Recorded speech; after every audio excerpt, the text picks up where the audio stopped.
Pada era Kekaisaran Han Timur, muncul seorang tokoh yang sangat berpengaruh pada pemberontakan di Provinsi Liang yang tidak terselesaikan sejak invasi pertama kavaleri Kekaisaran Han pada tahun 112.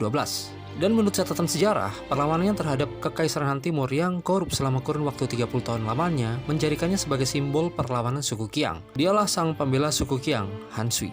Sepak terjangnya bermula saat pemberontakan di Provinsi Liang terjadi tahun 184, di mana Han Sui dan Bianzhang yang saat itu merupakan pejabat Kekaisaran Han Timur tertangkap dan akhirnya memilih untuk bergabung dengan pasukan pemberontak. Dan pada tahun 185, pemberontakan ini kemudian meluas hingga ke daerah bekas ibu kota Chang'an, seiring dengan terjadinya pemberontakan besar lainnya yang terjadi serempak di beberapa wilayah Tiongkok, seperti pemberontakan Kain Kuning. Respon cepat Kekaisaran Han Timur dengan menunjuk Jenderal Huang Fusong berhasil menahan serangan pemberontak, meskipun beberapa peperangan tetap terjadi di wilayah lainnya. Dan menurut catatan sejarah, Dong Zhuo, Sun Jian, dan Ma Teng ikut dalam peperangan dari kubu Kekaisaran Han Timur. Kemudian pada tahun 187, Ma Teng, seorang pejabat kekaisaran, memutuskan untuk bergabung dengan Han Sui pasca kematian Gubernur Gengbi oleh pasukan pemberontak di Provinsi Liang. Sehingga pada tahun 188 secara resmi Kekaisaran Han melepas Provinsi Liang sebagai provinsi merdeka. Han Sui dan Ma Teng kemudian tampil menonjol sebagai pemimpin di Provinsi Liang, dan pada tahun 192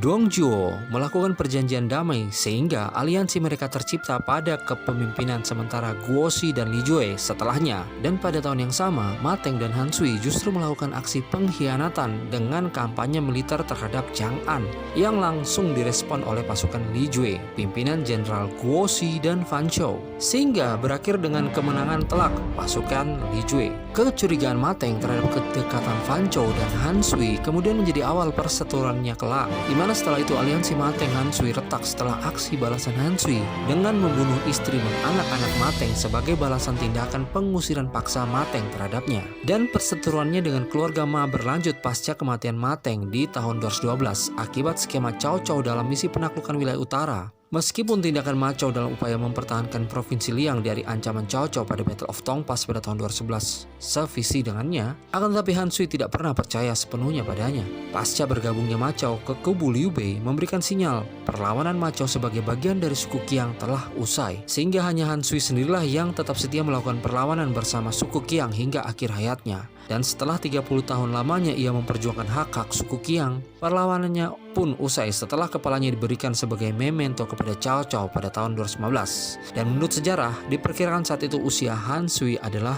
70 tahun.